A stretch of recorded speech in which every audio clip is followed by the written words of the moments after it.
Hey, welcome to Backwoods Gourmet. Today I'm going to take you out to the big garden and we're going to do a big harvest out there. Show you a little bit of the homestead lifestyle around here and stuff I grew up doing. So stay tuned.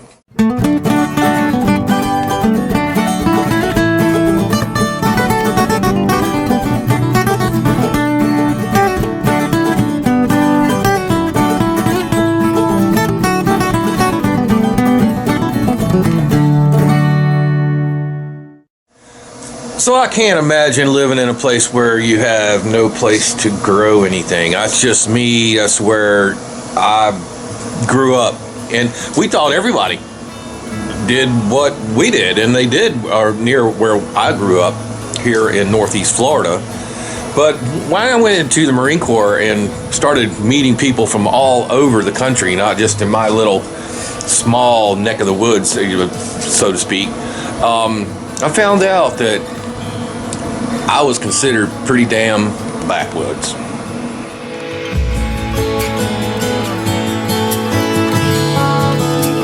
Backwoods is still in the process of bringing the last ones up.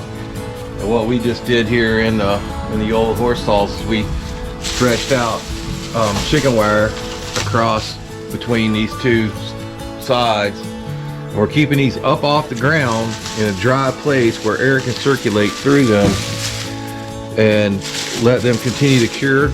And the better they cure out, the longer they're going to store. These 4 rows over here are black eyes. I got Mrs. Backwoods and little Jack's over there working on the ones that are easy to tell when they're done. Those are purple holes. They're easy to tell. I got some white acres here getting ready too. Not too many, but a few. Those bushes are really thick. Right now we're going to go through here and we're going to pick the black eyes. And we do got some of them daggum old bugs trying to sting them up. But this is it's hot, hard work. Purples now, okay? Only purples. So just might as well get after it. Mrs. Backwoods is trying to get a new generation of farmers over there to cooperate, but ain't working out so good. Nobody wants to work this hard for food anymore.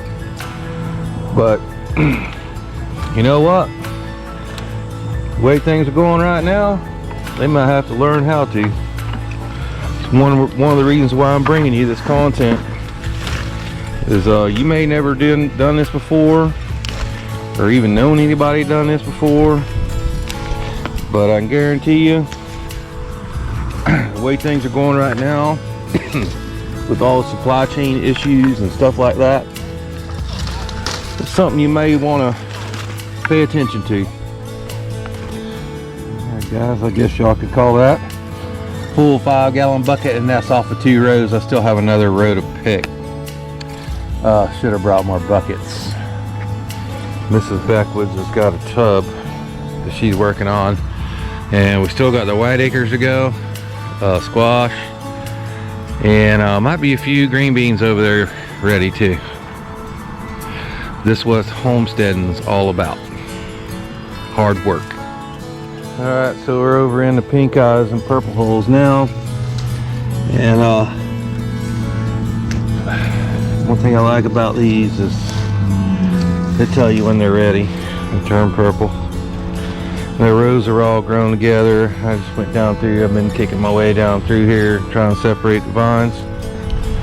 And see that big bin down there? Yeah. And there's another row to go. Hard work.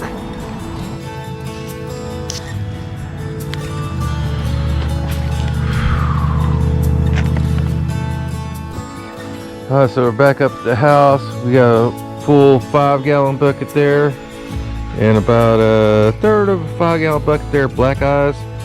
Pretty much picked those out. These are the purple holes right here.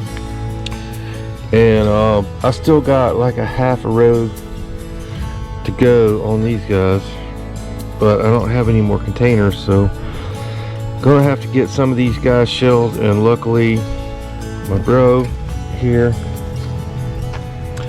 has had for a while now a commercial pea sheller, and that's what we're going to use to shell all these guys, because otherwise it would take us like a full day just to shell all these by hand. So that'll be coming up here in a minute, so don't click nothing. So we're going to operate this pea sheller here. We'll kick it on, just start feeding them under there, the roller, and it makes pretty fast work of this. It actually squeezes them out. My brother is much better at this. He's got a lot more practice at it. Just need to get them in there a long ways, basically, and get them to go under that roller. If they get stuck, you can give them a little tug on the other side.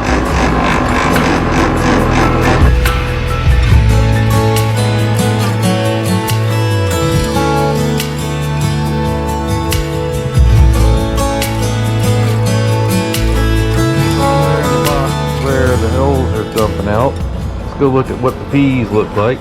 Got a few strays up here on the tree, so let's pull them out real quick. I did get a few. They get sideways in there and they fall through, so every once in a while you got to come back in here and pick the holes out. If they get sideways, they will go through the slot, but that beats the heck out of killing your thumbs, your fingers, shelling beautiful southern black-eyed peas. So the big pea harvest, we've got, I don't know, maybe 3-4 gallons of the purple hull pink eyes, and let's go right around here. Let's open up the back, and I got probably 2.5 gallons of black eyes in the 5-gallon bucket right there. So now what do? We know we can't eat them all, right? Can't eat them all at one time. So now I'm going to show you how we're going to preserve them so we can enjoy them for months to come. Alright guys, we're back at the outdoor kitchen. Got the peas here. Took about half of them out of our bucket there. Been picking through them. I'm sure there's no bad ones in there. You're going to have a couple bad ones in there, so don't worry about it. Once they're all cooked, they're pretty much all going to be good. And when I say bad, I mean just some that were darker colored than others. Alright, so over here, this is going to be our like third batch, running batch here. Got our big pot rolling bowl, and just put that bin in there. It's about half of what I have.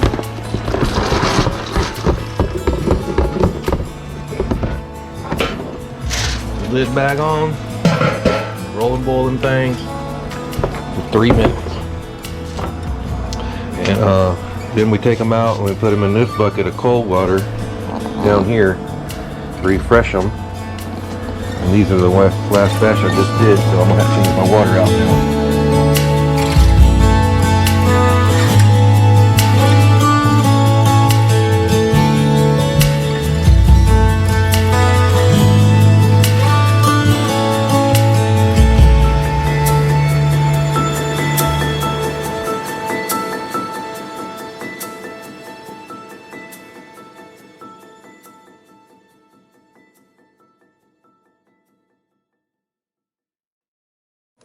Number one tip I can give you, and I don't know if anybody else has discovered this yet, but to getting those peas into those Ziploc bags, get you one of these ice scoops right here. This one is, I think it's got an ounces on it. 38 ounces is what it says right in there. A 38 ounce ice scoop. One level ice scoop fills the bag perfectly. You get none of your stuff on the seal, and it makes things go quick and easy. Pro tip for you from the Backwoods Gourmet.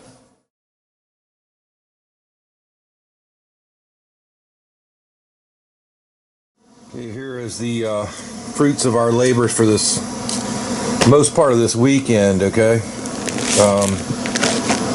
we had 9 quarts of the purple hulls and 9 quarts of the black-eyed peas.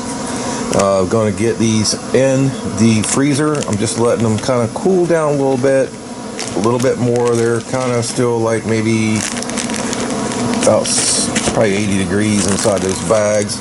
Let them cool down until that condensation. See how there's a condensation in there?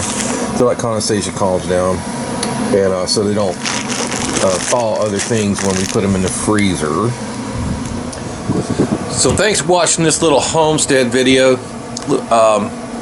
Back in our day, when I was a kid, we didn't know it was called homesteading like it is today. We just thought it was normal. You know, that's the way I grew up, doing this kind of thing and helping my parents and grandparents do what I showed you here today.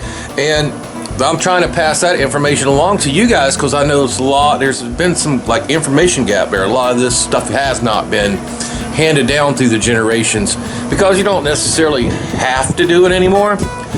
We don't do it because we have to. We do it because we want to, and we want to keep these traditions alive.